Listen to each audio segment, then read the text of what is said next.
गांव के एक कोने में लक्ष्य और उसकी अंधी बहन माधवी अपने माता पिता के बनाए हुए एक छोटे से घर में रहते थे, जिसकी हालत कुछ ठीक नहीं थी।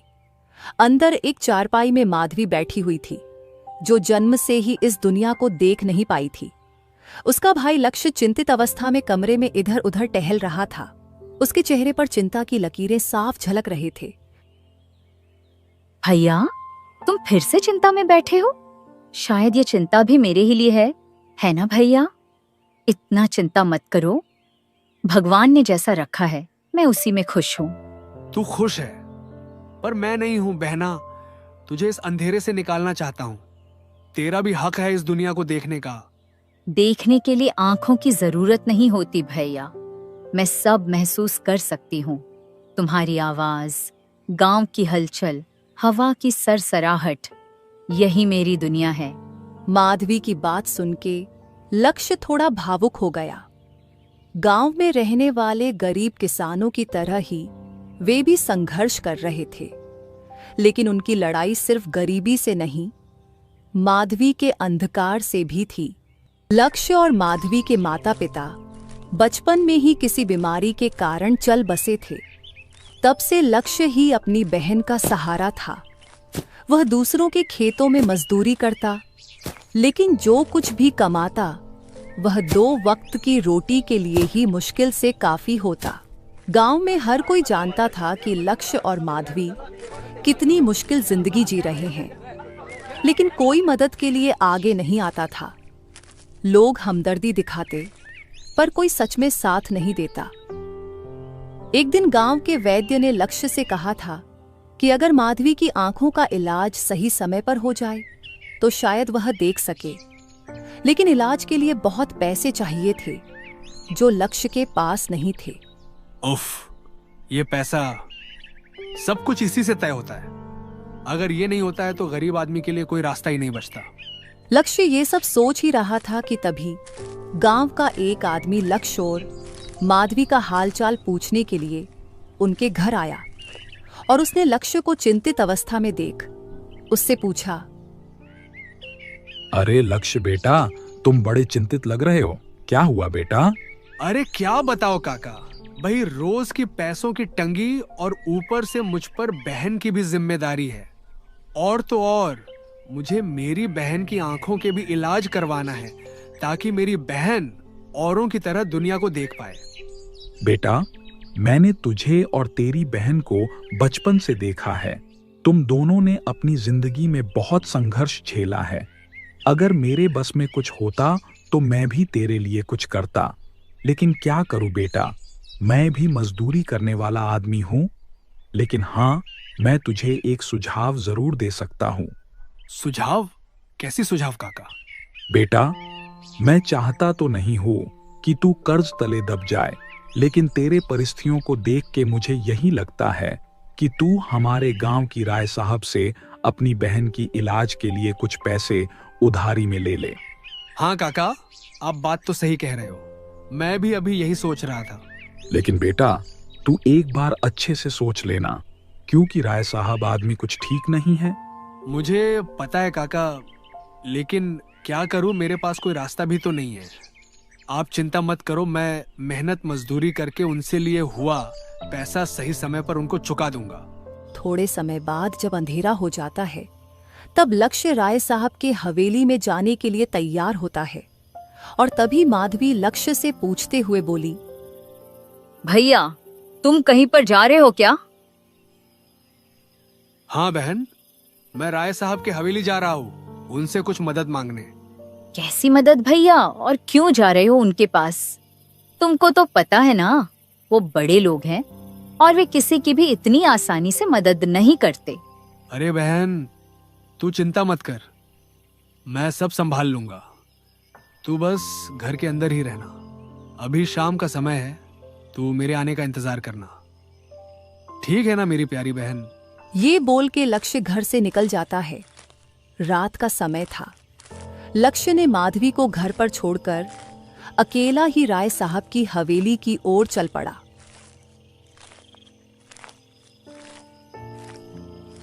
गांव से थोड़ा दूर बनी वह हवेली किसी किले से कम नहीं थी।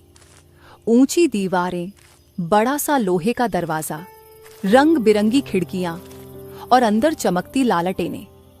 लक्ष्य ने कांपते हाथों से दरवाजे पर दस्तक दी।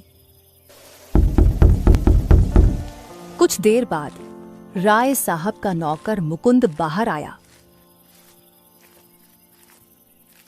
उसने लक्ष्य को ऊपर से नीचे तक देखा और फिर कड़वे स्वर में बोला, अरे लक्ष्य, तू इतनी रात को क्या चाहिए तुझे? मुझे राय साहब से मिलना है भाई। वाह, तू बोले और मैं तुझे मिलने दूं? राय साहब गरीबों से मिलने के लिए इतनी रात तक नहीं जागते। अभी तू जा यहां से, कल सुबह आना, अभी उनका आराम का समय है। लक्ष्य को लगा कि उसका आखिरी सहारा भी टूट गया। उसने एक बार फिर गिड़गिड़ाकर कहा, कृपा करके उनसे कह दो, यह बहुत जरूरी है। मेरी बहन की जिंदगी का सवाल है। मैं बहुत उम्मीद लगाकर आया हूं। मुकुंद ने उसकी आंखों में झांका, शायद उसकी सच्चाई को परख रहा था। फिर उसने घर के अंदर जाकर राय साहब को सूचना दी। कुछ ही देर में हवेली के बरामदे से भारी आवाज गूंजी। कौन है? कौन इतनी रात को मिलने आया है?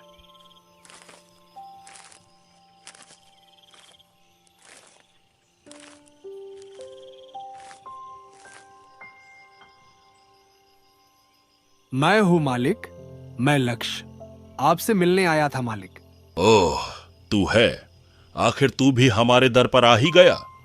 चल ठीक है, अंदर आ, मुकुंद से अंदर ले आ। लक्ष्य का दिल जोरों से धड़कने लगा। उसने एक गहरी सांस ली और अंदर चला गया, जहां उसकी जिंदगी हमेशा के लिए बदलने वाली थी। राय साहब की हवेली में प्रवेश करते ही लक्ष्य की आंखों के सामने एक अलग ही दुनिया खुल गई। संगमरमर से सजी फर्श, लटकती हुई झूमर, बहुत सारे लाइटें, भारी लकड़ी की कुर्सियां, यह सब उसके लिए नया था। लेकिन यहां आकर उसका आत्मविश्वास कम होने लगा था। उसने कभी भी इतने बड़े घर में प्रवेश नहीं किया था। सामने बैठे राय साहब ने मुस्कुराते हुए उसकी ओर देखा। तो लक्ष्य, इतनी रात गए हमारे दर पर आने की क्या जरूरत पड़ गई तुझे? लक्ष्य ने घुटकर एक गहरी सांस ली। उसकी उंगलियां आपस में भींच गईं, लेकिन उसने खुद को संभाला। सरकार, मुझे कुछ पैसे चाहिए। मेरी बहन। हाँ हाँ, सब जानते हैं, तेरी बहन अंधी है। तो अब क्या हुआ? लक्ष्य के होंठ कांपे, लेकिन उसने अपनी भावनाओं को रोक लिया। वैद्य जी ने कहा है कि अगर सही इलाज हो तो वह देख सकती है। मैं चाहता हूं कि हम तुझे बिना किसी गारंटी के पैसे दे दें।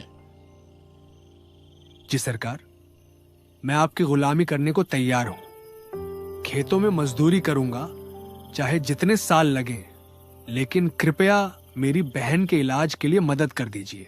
राय साहब ने उसकी तरफ देखा और उसको घूरने लगे, और फिर कुछ देर सोचने के बाद मुस्कुरा के बोला, ठीक है, पैसे मिल जाएंगे, लेकिन एक शर्त है और तुझे वो माननी ही पड़ेगी।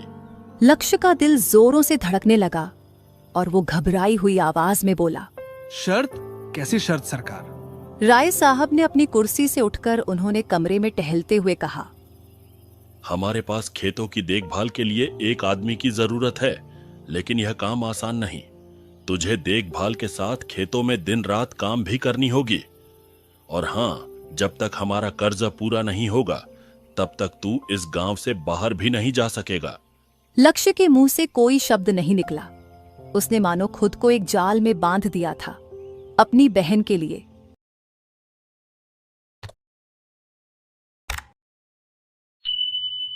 मैं मानता हूं सरकार, आप जो कहोगे मैं करने के लिए तैयार हूं। बहुत बढ़िया, कल से ही काम पर लग जा। और हाँ, तुझे जो पैसे चाहिए वे अभी नहीं मिलेंगे। पहले तुझे हमारी वफादारी साबित करनी होगी और तब जाके मैं तुझे पैसे दे दूंगा। लक्ष्य का मन थोड़ा भारी हो गया।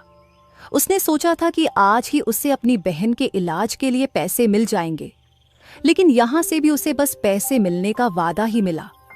वह भारी कदमों से बाहर निकला।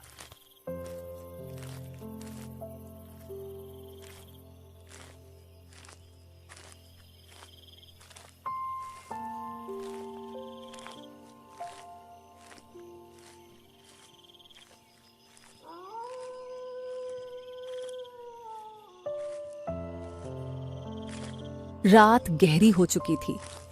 लक्ष्य जैसे ही अपनी झोपड़ी के पास पहुंचा, उसने देखा कि माधवी दरवाजे पर बैठी थी और उसका अंधेरे में इंतजार कर रही थी। भैया, तुम आ गए क्या? कहाँ चले गए थे तुम? मैं कब से तुम्हारा इंतजार कर रही थी। लक्ष्य ने कोई जवाब नहीं दिया। वह अंदर चला गया और दुखी मन से चारपाई में बैठ गया। माधवी उसकी आहट से समझ गई कि कुछ ठीक नहीं है। उसने धीरे धीरे लक्ष्य के पास जाकर उससे बोलती है कि भैया, तुम ऐसे चुपचाप क्यों हो? तुम उदास हो क्या भैया? लक्ष्य बहुत उदास था। माधवी की बात सुन के लक्ष्य दुखी होकर उसकी तरफ देखा और साहस भरी आवाज से बोला, नहीं रे पगली, मैं उदास नहीं हूं। तेरे होते हुए मैं कभी भला उदास हो सकता हूं क्या? तू तो मेरा माँ की तरह ख्याल रखती है। मत छुपाओ मुझसे भैया। बताओ, राय साहब ने क्या कहा? मुझे पता है जरूर उस राय साहब ने तुमसे कुछ उल्टे सीधे शर्त रखी होगी, है ना भैया? लक्ष्य चुप रहा। उसने अपनी बहन की तरफ देखा और धीरे से नमी भरी आवाज में बोला, उन्होंने कहा कि पहले मुझे उनके खेतों में सालों तक काम करना होगा, तभी मुझे पैसे मिलेंगे। माधवी का दिल धक से रह गया। उसने घबराकर लक्ष्य से कहा, क्या भैया तुमने उनकी शर्त मान ली? और कोई चारा भी तो नहीं था। मैं तेरे लिए इतना तो कर ही सकता हूँ ना, नहीं तो मैं किस बात का तेरा भाई हूँ बता। लक्ष्य से ये सुनने के बाद माधवी की आंखों से आंसू निकलने लगे। वो ये सुन के बहुत ज्यादा भावुक हो गई और वो दुखी आवाज में बोली, तुमने मेरे लिए अपनी जिंदगी दांव पर लगा दी भैया।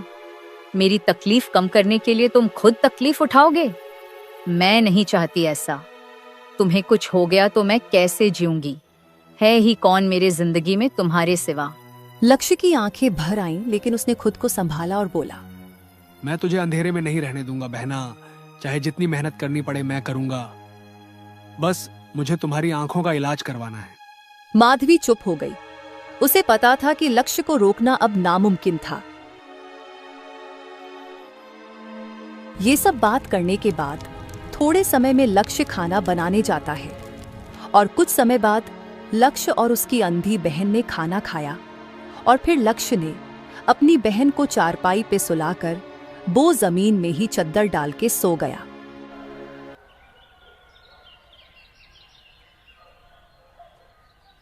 अगली सुबह जब गांव के लोग अपने खेतों की ओर जा रहे थे, तब लक्ष्य भी राय साहब के खेतों में हाजिरी देने पहुंच गया। सूरज की पहली किरण के साथ ही उसकी जिंदगी का सबसे कठिन अध्याय शुरू हो चुका था। वह राय साहब के खेतों में सबसे पहले पहुंचा। उसके साथ काम करने वाले मजदूर उसे अजीब नजरों से देख रहे थे, जैसे वह नया शिकार हो जिसे अब शोषण की चक्की में पीसा जाना था। थोड़े समय बाद राय साहब खेत में आया।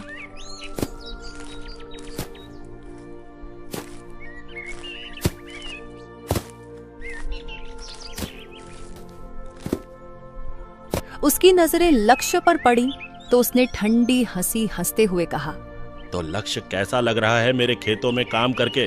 पुराने मजदूरों से घुल मिल तो गए हो ना? लक्ष्य ने सिर झुका लिया। उसे पता था कि यहाँ जुबान चलाने से अच्छा था चुपचाप काम में ध्यान देना। सुना है तू बड़ा मेहनती है, लेकिन हमारे खेत में सिर्फ मेहनत नहीं, वफादारी भी चाहिए। जो आदमी यहाँ आया सबने अपनी वफादारी साबित की है, और जिसने भी अपनी वफादारी साबित की है ना, मैंने सबको मालामाल कर दिया है। लक्ष्य ने कोई जवाब नहीं दिया। राय साहब ने उसे हिकारत भरी नजरों से देखा और फिर हाथ के इशारे से खेत के पुराने मजदूर बलराम को बुलाया।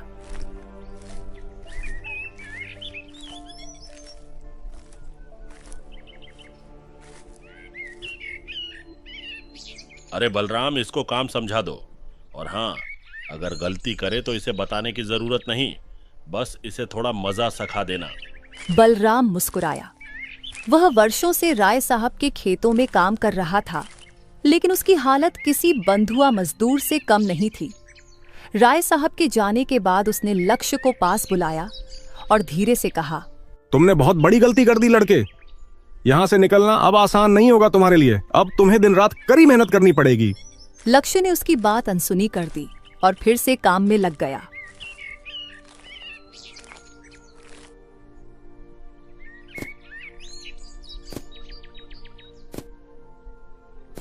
इधर माधवी जब घर में अकेली थी तब उसने आंगन में किसी की आवाज सुनी और बाहर आई तो 2 आदमी उसे घर में अकेली देख उसके साथ बुरा व्यवहार करने लगे।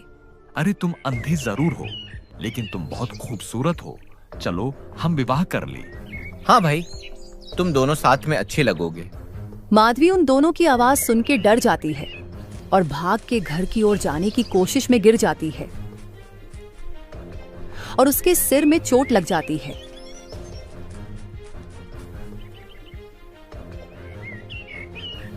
सूरज चढ़ता गया और यहां लक्ष्य अपने दोनों हाथों से मिट्टी खोदता रहा।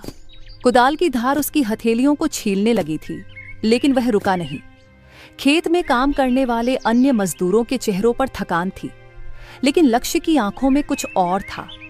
एक आग, एक जुनून। वह यहां किसी मजबूरी में नहीं था, बल्कि अपनी बहन के लिए लड़ने आया था। कुछ समय बाद लगातार काम करने की वजह से उसकी पीठ दर्द से झुकने लगी थी और ये देख बलराम ने उसे इशारे से बुलाया।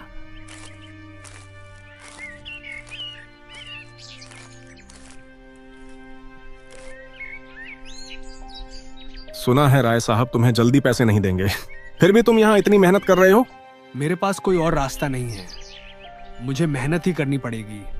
शायद राय साहब मेरी मेहनत और मेरी मेहनत से हुई उनके मुनाफे को देख मुझे जल्दी पैसे ही दे दे। बलराम कुछ कहने ही वाला था कि अचानक गांव की ओर से एक आदमी दौड़ता हुआ आया। वह घबराया हुआ था। लक्ष्य जल्दी चलो, तुम्हारी बहन। अरे भाई, धीरे धीरे बताओ क्या हुआ है। तुम जल्दी चलो, तुम्हारी बहन को चोट आई है, जल्दी आओ। लक्ष्य के दिल की धड़कन रुक गई। उसने सीधे घर की ओर दौड़ लगाया और उसके पीछे पीछे बलराम भी दौड़ पड़ा। गांव के लोगों की उसके घर के सामने भीड़ जमा थी और झोपड़ी के बाहर माधवी बेहोशी की हालत में थी। उसके सिर से खून बह रहा था और कुछ गांव वाले उसे एक कुर्सी में बिठाकर रखे हुए थे, लेकिन बेहोशी की हालत में भी माधवी की दोनों आंखें खुली हुई थी, मानो वो अपने भाई का राह देख रही हो। अरे बहन, यह क्या हुआ? क्या हुआ मेरी बहन को? अरे बहन, उठ ना, देख तेरा भाई आया है। क्या हुआ तुझे बहन?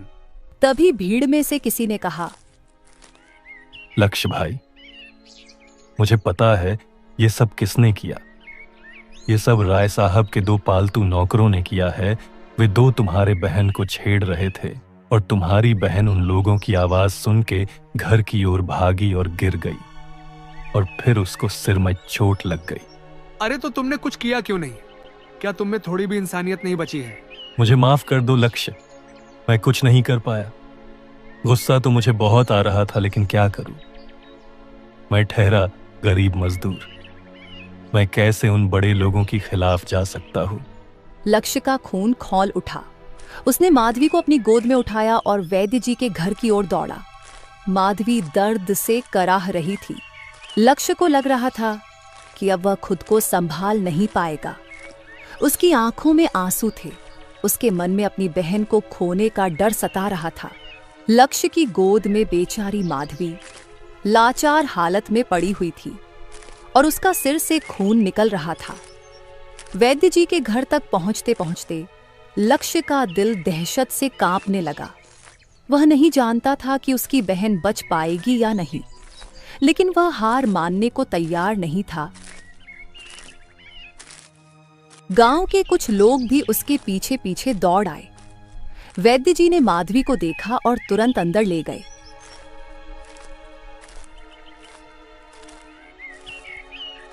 लक्ष्य बाहर खड़ा बेसब्री से इंतजार कर रहा था। उसकी आंखों में बेचैनी साफ झलक रही थी। कुछ देर बाद वैद्य जी बाहर आए।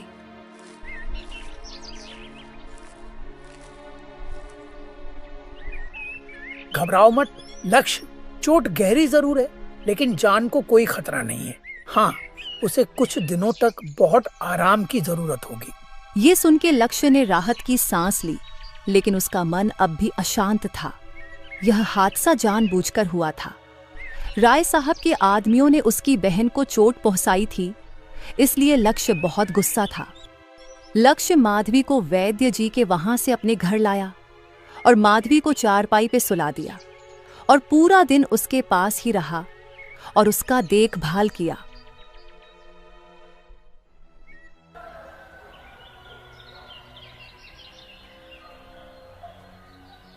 अगले दिन लक्ष्य गांव के चौपाल पर गया, जहां राय साहब गांव के कुछ लोगों के साथ बैठे थे। गांव के लोग सहमे हुए थे, लेकिन लक्ष्य के भीतर अब डर नहीं था। लक्ष्य ने गुस्से में राय साहब से बोला, राय साहब, ये सब आपने कराया है ना? राय साहब ने लक्ष्य की बात को हंसते हुए टालकर बोला, अरे ये क्या कह रहा है तू? लड़के, तुम्हारी बहन की हालत देखकर दुख हुआ, लेकिन इसमें मेरा क्या दोष? मैंने थोड़ी ना अपने आदमियों को तुम्हारी बहन के पास भेजा था, और वैसे भी तेरी बहन अंधी है, उसे गलतफहमी हो गई थी। मेरे आदमी तो वहां कुछ काम से गया था। तू ऐसे किसी पर भी गलत इल्जाम मत लगा। लक्ष्य ने मुट्ठी भींच ली। उसे पता था कि राय साहब इतनी आसानी से नहीं मानेंगे। गांव के लोग चुपचाप सब देख रहे थे, लेकिन कोई कुछ कहने की हिम्मत नहीं कर रहे थे। गांव वालों, क्या तुम लोगों में अब इंसानियत बची ही नहीं? क्या तुम पूरी जिंदगी इन अमीरों से डरते ही रहोगे? अगर मेरी बहन की जगह तुम लोगों के बहन बीबी के साथ ऐसा हुआ होता तो क्या करते तुम लोग? लक्ष्य की ऐसी हिम्मत भरी बातें सुन के वहां खड़ा बलराम आगे आके बोलता है, लक्ष्य बिल्कुल सही बोल रहा है। कब तक हम इस घमंडी इंसान के नीचे दबे रहेंगे? अब बहुत हो गया इसका। बलराम के मुंह से ये सुन के राय साहब का नौकर मुकुंद बोला, अबे ओ बलराम, नमक हराम, तू क्या मालिक का एहसान भूल गया जो इनके ही खिलाफ बोल रहा है? अबे कैसा एहसान?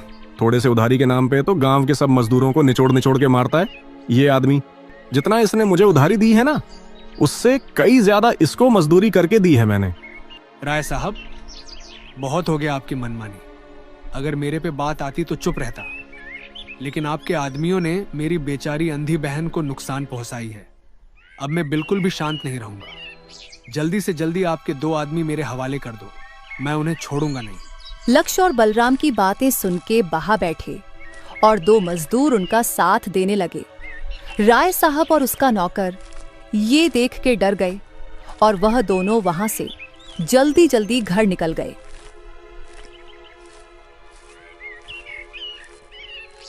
कुछ देर बाद गांव के बहुत से लोग राय साहब के हवेली पहुंचे और गांव का मुखिया, जो राय साहब के दौलत के आगे झुक के चल रहे थे, वो भी गांव वालों का साथ पाके उसके घर पहुंच गया। राय साहब ने बाहर हो रहे चोर शराबों को सुन के डरते हुए अपनी पत्नी से बोला, अरे भाग्यवान, ये मेरे आदमियों ने क्या कर दिया? मैंने उन लोगों को बहुत छूट दे के रखा था, इसलिए अब उनके कर्म मुझे पे ही भारी पड़ रहा है। तुम ही कुछ बोलो, अब क्या करूं मैं? आपने तो अपने ही पैरों पर कुल्हाड़ी मारी है। क्या जरूरत थी उस अंधी को नुकसान पहुंचाने की? मैंने थोड़ी कुछ किया था।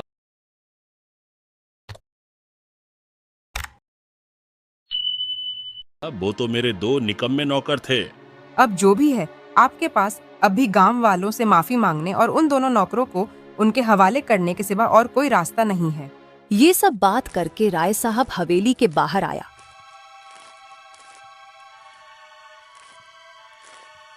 और गांव वालों से हाथ जोड़कर माफी मांगी और उन 2 नौकरों के पास भी ले गए, जो कि राय साहब के गोदाम में छुपा हुआ था। कुछ समय बाद पंचायत में मुखिया ने उन तीनों को सजा सुनाई। राय साहब को गांव के सब मजदूरों के कर्जा माफ करने को आदेश दिया और उसके 2 नौकरों को गांव के बीचों बीच मुंह काला करके गधे पर घुमाया।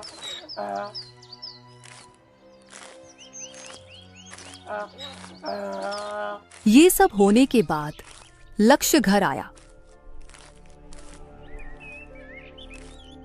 और अपनी अंधी बहन के पास बैठ गया।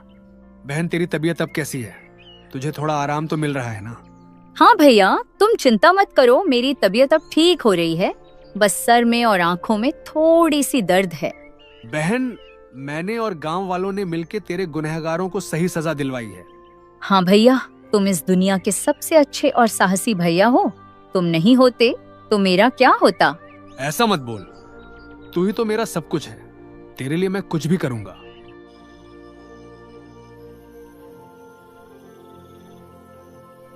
यही सब बात करके लक्ष्य अपनी बहन के साथ खाना खाके उसको चारपाई पे सुलाकर उसकी बगल में ही जमीन में सो गया, ताकि रात को उसकी बहन को कोई भी तकलीफ न हो।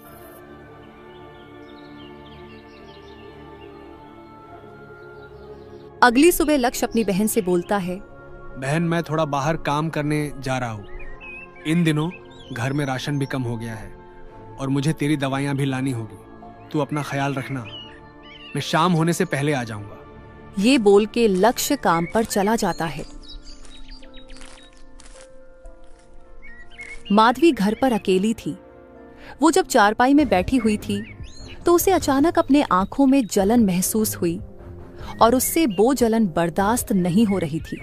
हे भगवान, ये क्या हो रहा है? मेरी आंखें इतना क्यों जलने लगी हैं? ऐसे ही थोड़ी देर दर्द से करहाने के बाद उसको थोड़ी थोड़ी धुंधलेपन के साथ उसको दिखाई देने लगता है।